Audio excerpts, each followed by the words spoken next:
you had this data, but sometimes it's not just about having the data, but what you do with it, right? There's a couple different entities, mostly government entities, that were very interested in advancing the solar application process.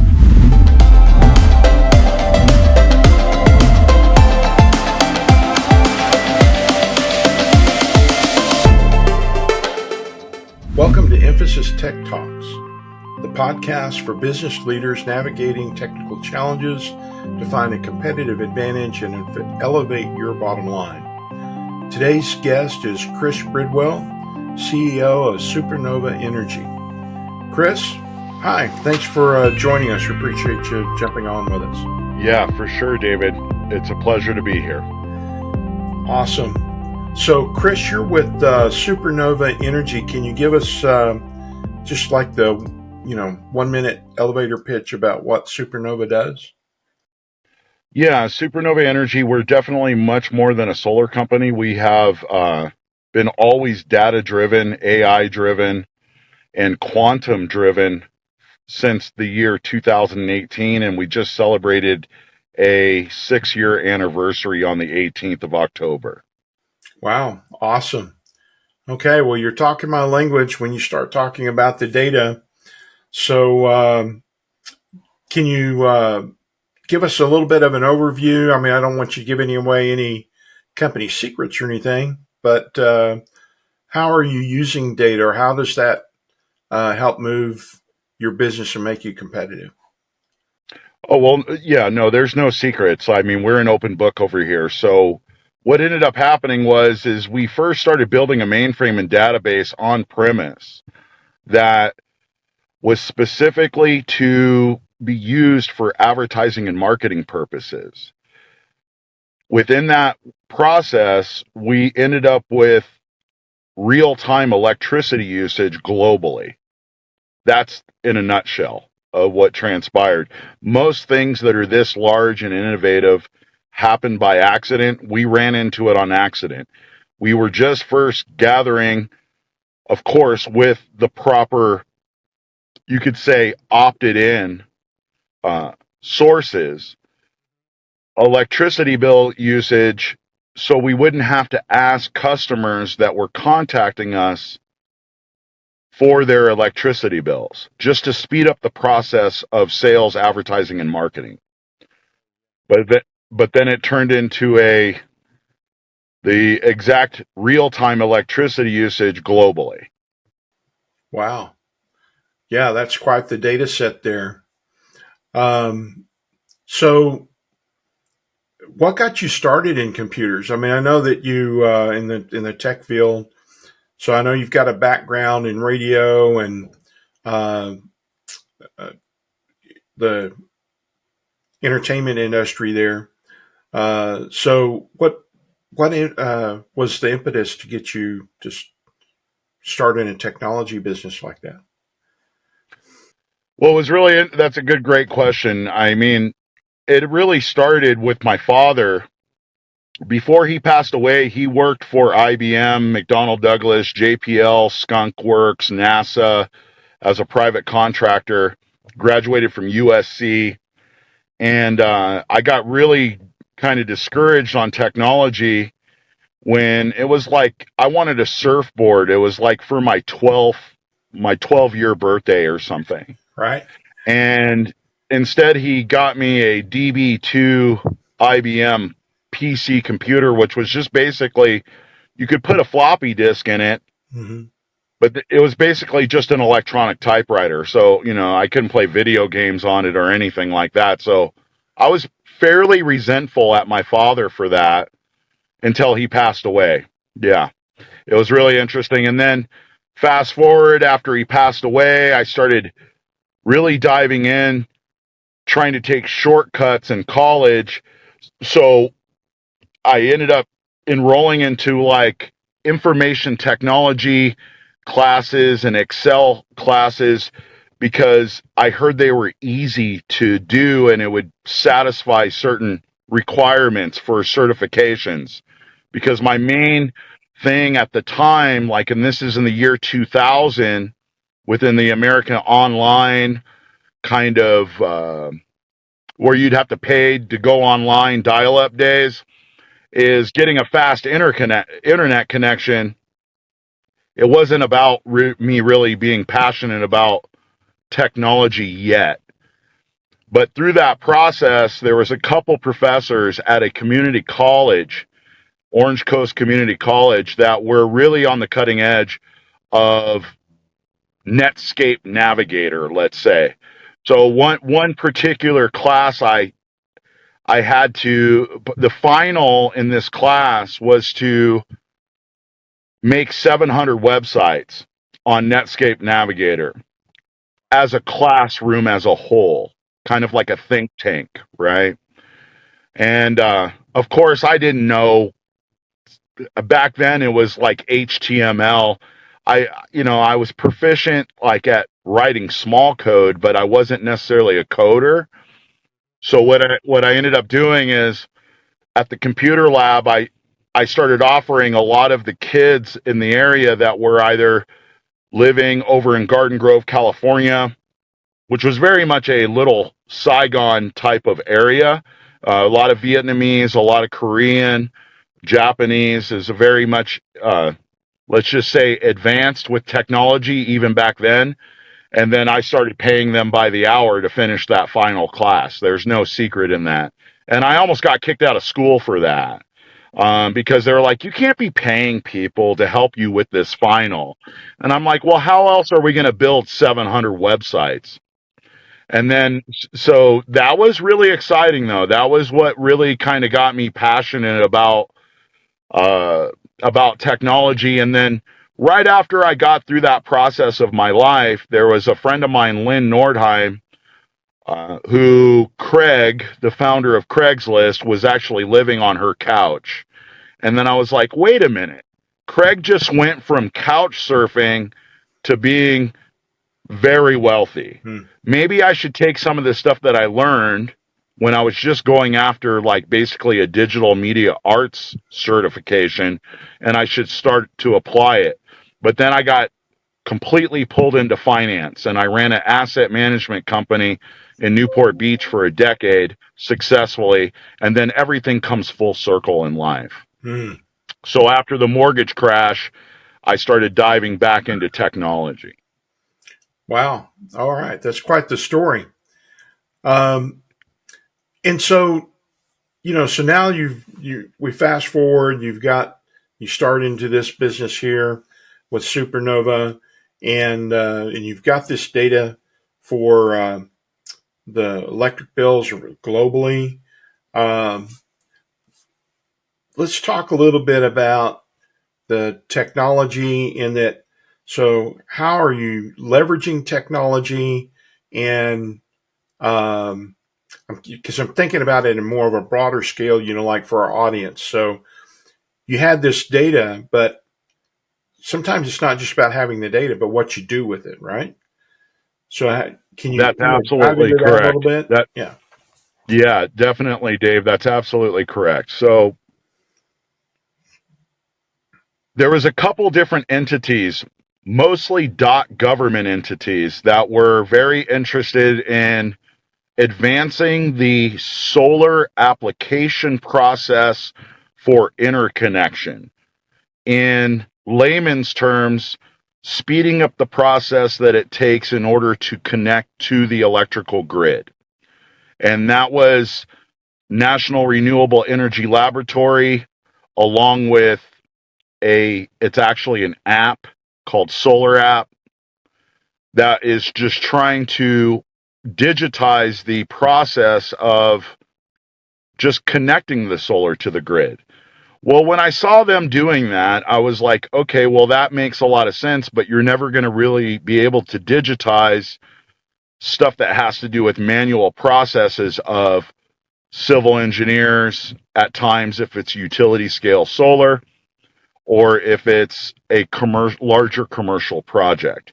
Residential, there are cities, states, counties that have digitized the process of fast tracking the connection of renewable energy to our national grid.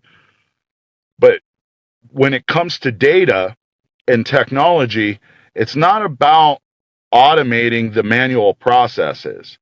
It's about finding out where and how to stabilize the United States grid. And I learned that from being asked questions of Supernova from utility companies, government agencies, and so forth. Yeah. So we do have the ability to stabilize the United States grid just through the technology that Supernova has built over the period of 60 months. Wow. And so how does the you also mentioned some AI that you're using there is how are you leveraging the AI in that kind of a scenario?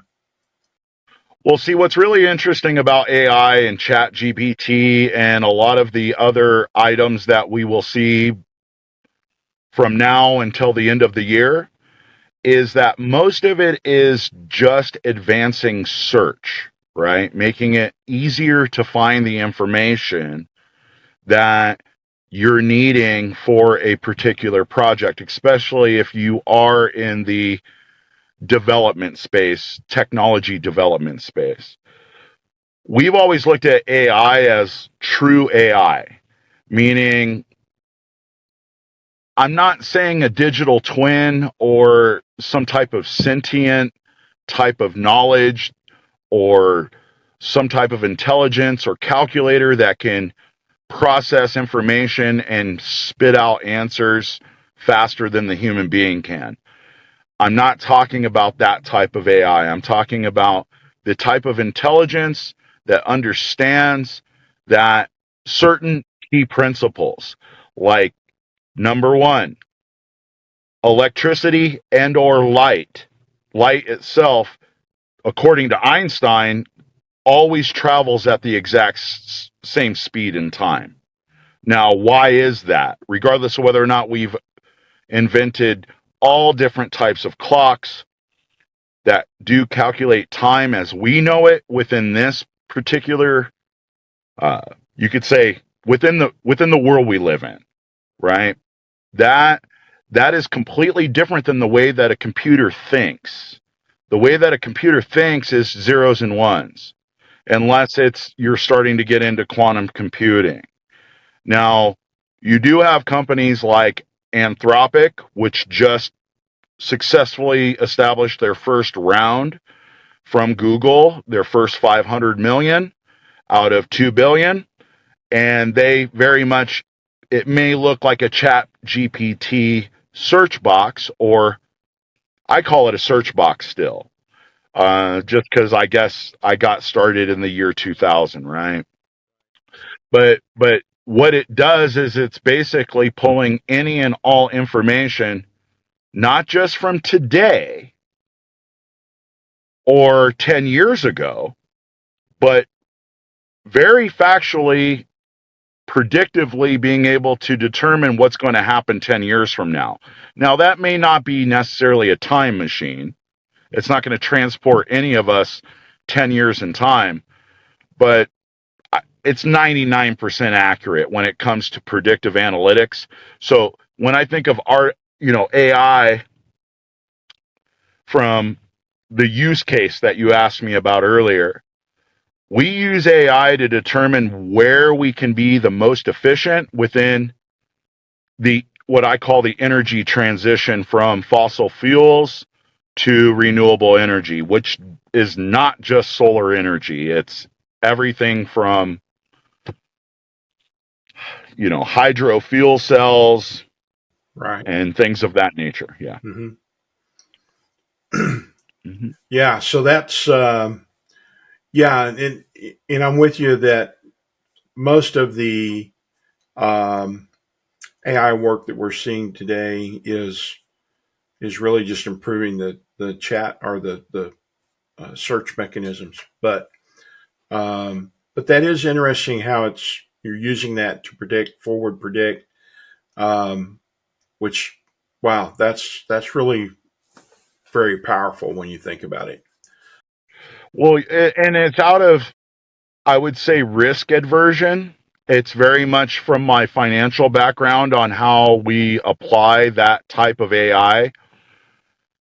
It's because we never want to be accused of overvaluing a particular project, or, like, say, for instance, in the national news earlier this year, there was an issue, I guess, with our late president, Donald Trump, where he was accused of appraising a particular piece of property above what the real value of the property was. Like, we really want conservative numbers, so then that way we know for a fact, regardless of inflation, regardless of whether or not it takes all the way until 2050 to start to completely rely upon renewable energy versus fossil fuels.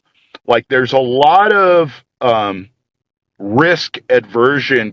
It's not like we're wanting to have a crystal ball in order to make sound investments, or to make a bunch of money on Wall Street, or to become a hedge fund, let's say, or something of that nature. It's all about making sure that we're doing the right thing and having realistic timelines on milestones when it comes to construction, when it comes to even affordable housing, when it comes to all of the issues that we see in our country that are not going away anytime soon, right? So, of course, there's a lot of individuals, businessmen and women, that are very fearful of AI and how that's going to affect them, especially if they're like an attorney, an accountant, or something of that nature, right? Because a lot of that is billable hours, right? But when it comes to the medical field, and when it comes to social issues that involve issues like housing, let's say, there's no other way to fix some of these pressing issues that we're starting to feel, even when we go to the grocery store, than to completely embrace the technology in the right way. Yeah. So, as with most everything, it can be used for good and it can be used for bad, right? So, I mean, the internet is that way. There's some things on the internet that I wish was not there, uh, but it is the way that things are. And I think we're going to see the same thing with AI. And I know there's been a lot of prominent folks, Elon Musk being one of them, that has sounded the alarm around AI. Um, so there does have to be some discussion about that. But that being said, there's obviously a lot of very positive things that it can be used for as well. You mentioned um, uh, some things about the medical field and so forth as well, and that's you know I think there's a lot of opportunity to improve folks' health, to improve our standard of living overall. Um, so there's a lot of opportunity there, but when we go to making social constructs or making decisions about what's right or wrong, that's where we're going to run into problems with AI, in my opinion, anyway. I agree, David.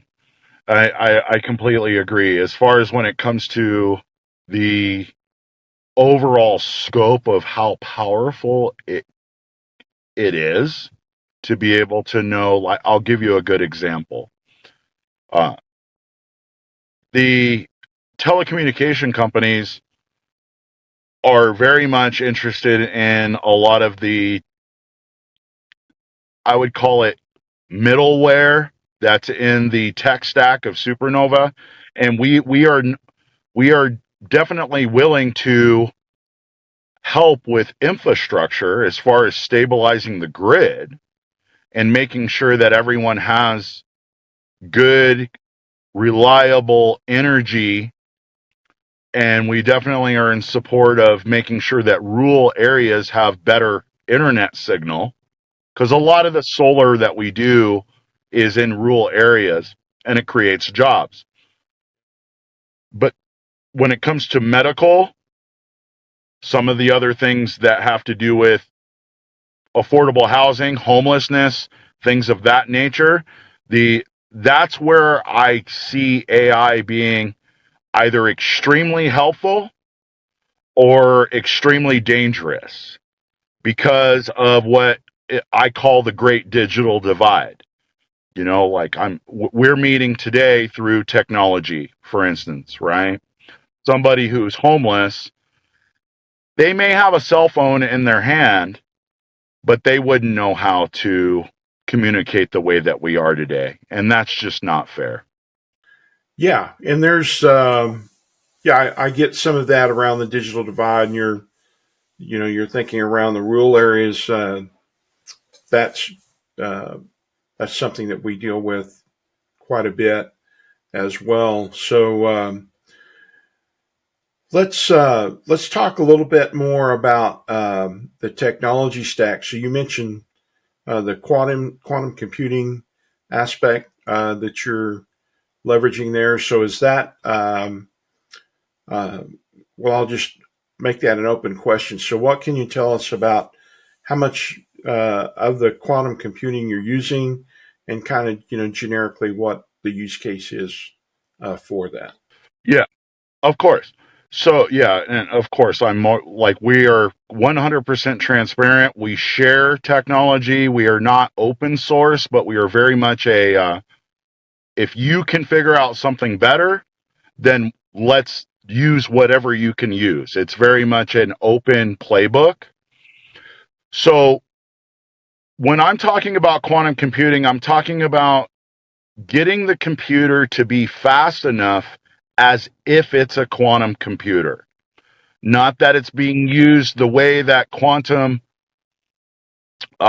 is being used in, like, say, for instance, medical, which we just got done talking about.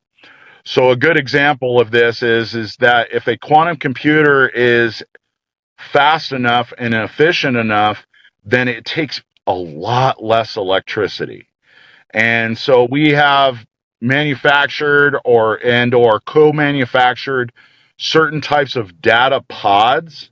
We call them data pods, the Supernova Data Pod, that even without installing solar energy on someone's commercial property, or if there's a data pod within a data center, even just one of them, which weighs 350 pounds, it will decrease the amount of electricity that whole data center is using by a minimum of 70%. And so when you get into the circuitry of that, it's faster than all of the blockchain, it's faster than all of the crypto miners. It's it can overclock about 10 times faster than a mining rig. I'll give you an example, and we're starting to see quantum results. And we're starting to see quantum results not just in our own R&D, but from companies that are well known about, right? Like IBM. Like IBM has a very good offering to begin to use their quantum computing within your development of whatever your business is, right? So that's really exciting, right? Without even having to install one solar panel. So, yeah, that is very interesting. And if you're saving uh, that much just in electricity for compute, then it also means you're saving a fair amount for cooling as well, which is a big deal in these data centers.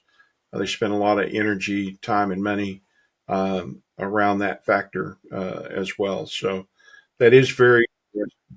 That's So correct. this is when this data pod that you're Yep. talking about. So that's a device. It's a that you can go and plug into your data center. How? Yes, it's a 350-pound server Okay. that is conditioning. I used to weld computers. So for out of Honeywell back in the day, we were building hard drives, and I was welding the frames and so forth for those. And when you say 350 pounds, I think about one of those big um, devices that we would build, those peripheral, I mean, they look like a big toolbox, right? And you could roll that in and plug that up, and that's your hard drive. So, I mean, is that the kind of thing we're talking about here? Yes, and the reason why it's so heavy is it's only calculating one thing and one thing only, and that is the conditioning of electricity that's either being used or it's being produced. And think about how fast you have to think in order to track and condition the electricity. So that's why, in all transparency, it is quantum computing, but it's an ad hoc way of quantum computing. Like, it's not going to solve entanglement problems. It's just properly conditioning the electricity that's being produced and then also conditioning the electricity that's being used so it doesn't cause any heat. Wow. Pretty exciting, right? Yeah. Yes. Yeah. That really is. Yeah. That is exciting. We I mean, I honestly think that anyone can begin to. It's something that's so amazing that there's no reason to go file trademarks, patents, and things like that on that technology. That's why I'm able to speak so freely about it. And it's not too disruptive either, because even though you're decreasing a whole data center's electricity consumption by 70%, that 350-pound computer takes a 14 kW constant. So 1400 kW constant. So it's, but that's nothing compared to the amount of, typical data center takes anywhere from 2 to 50 megawatts constant with generators. No doubt about that. Yeah. Yeah. So So, it's not for household and home. It's definitely, the data pod is definitely for you could say the industrial complex. I'm sure the military complex has stuff that's even more efficient. well, yeah, you never can tell. You might have them knocking on your door to figure out how to leverage that as well. Well, what the beautiful part of that is our environmental division is a what's called a Super 8A. It's external to Supernova, but we have the opportunity at any given time to do what's called sole source contracts to 100 million. And that is definitely, they're already building fuel cells that will last 300 years, like in the new Hummers, right? Where you never have to plug into an EV charger. You never have to fill up the gas tank. It's just got a fuel cell in it. And then that Hummer is going to run for 300 years. So there's much more advanced items when it comes to energy efficiency in the military complex, but we're totally open when it makes sense to be doing dot government work like solar on military bases and things like that, just to keep the cost of electricity down. Because I'll give you an example. In San Diego County right now, last time I checked, the cost per kilowatt hour is up to 57 cents a kWh. And in San Diego County, the cost of a kilowatt hour, last time I checked, is at 57 cents a kWh, a kilowatt hour. And then they're expecting an increase of electricity prices to go up another 40%. So the average utility bill on a 3-bedroom, 2-bath that's, say, 2,000 square feet is roughly about 1,500 a month. That's what I was used to paying in a mortgage. It's and the cost of electricity is just going to keep going up and up and up. So in San Diego County, we definitely have a lot of projects that are specifically to provide battery storage to homeowners, not just commercial property owners. And California has kind of always been kind of a petri dish for the solar industry, and there's been a lot of changes that have happened as far as legislation and making sure that homeowners are going to be able to benefit if they're embracing solar more than they ever have before by making sure that not just solar, but also battery storage. Yeah, that's a good example. Wow. Yeah, it is a great example. So obviously, you tell me a little bit about the size of team that you have. How many folks are working on this, help build out this technology? We have a massive network of, I would call them more than just installers. They are designers, engineers, scientists, environmentalists that are truly, truly concerned. Also, back to the military complex, a lot of those individuals are retired military. There are veterans. And then so we're sitting at a network of about 3,000 professionals nationwide. But our goal within the year of 2024 is to hire 10,000 veterans as well to be providing jobs. Yeah, that's a great goal. So tell me a little bit about the management of those folks. And we talk a lot on this channel about how to bring in the right skill sets and hang on to those skill sets. What's kind of some of your um, secret sauce, if you will, about keeping people engaged and getting the right people engaged? It's really tough to get individuals to not burn out or get spoiled.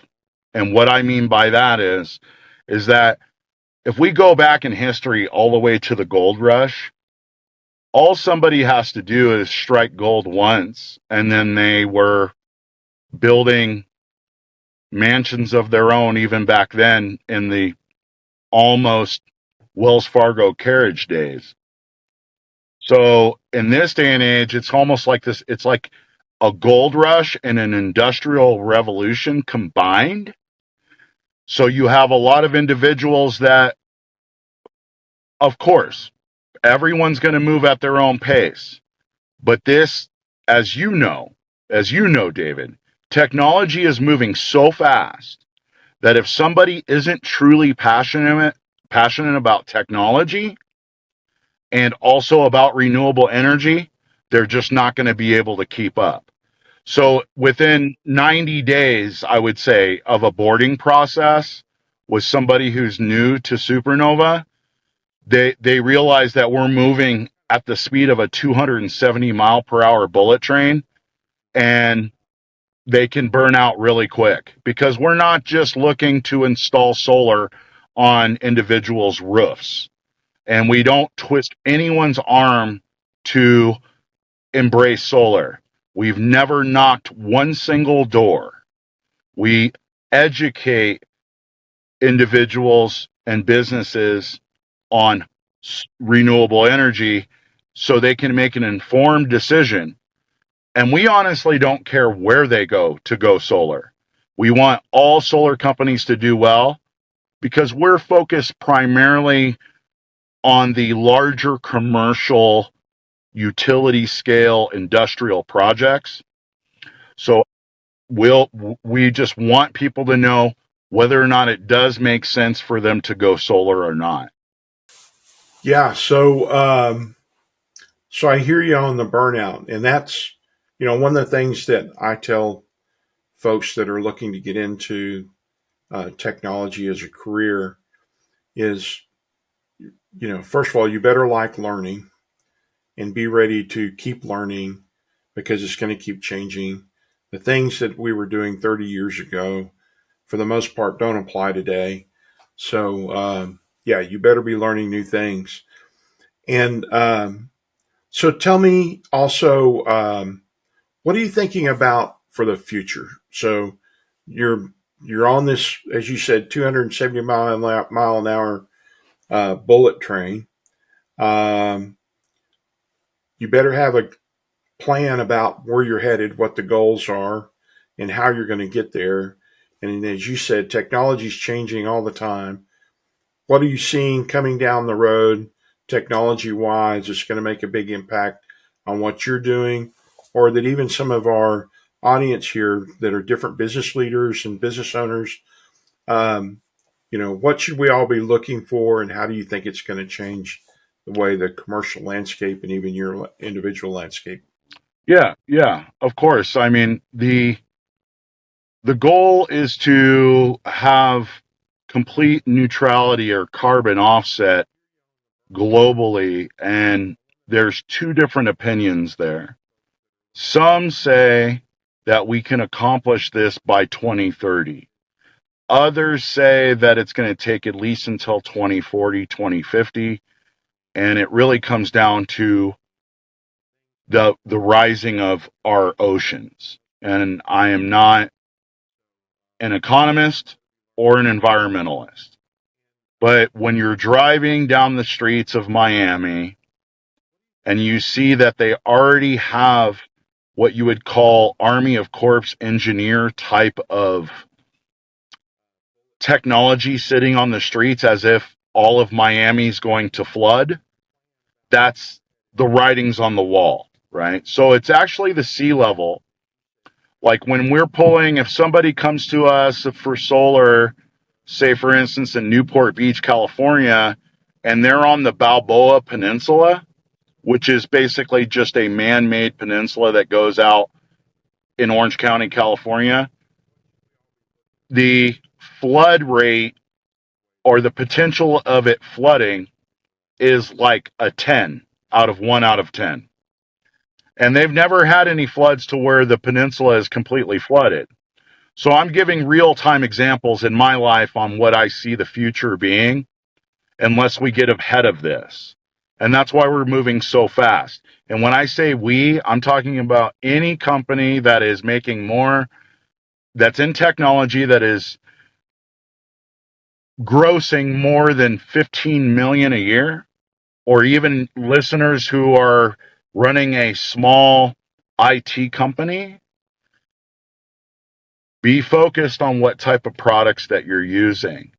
Make sure that you are at least helping out however you can, even though it's inevitable. We're going to see some serious changes, call it climate change, whatever the case may be, to the United States. So my goal moving forward, David, Mark, is to basically make sure that we're doing everything that we can to help with carbon offset. And that doesn't mean that we're anti-fossil fuel either. We understand the use of fossil fuels. Fossil fuels will be around for a great while, and they actually replenish themselves. But it's about the carbon offset of whatever is involved with that. So thanks, Chris. We're running short on time. Really appreciate you jumping on and doing this. How can our audience stay in touch with you, follow what you're doing? What's the best way for them to do that? The best way to do that is just to go to www.supernovaenergy.solar. That's www.supernovaenergy.solar. And there's a contact form right at the bottom of the page. Okay, awesome. Well, again, Chris, we appreciate your time. Everybody, be sure to like and subscribe. Stay in touch with us. We got a lot more very great interviews coming up. Have a great week.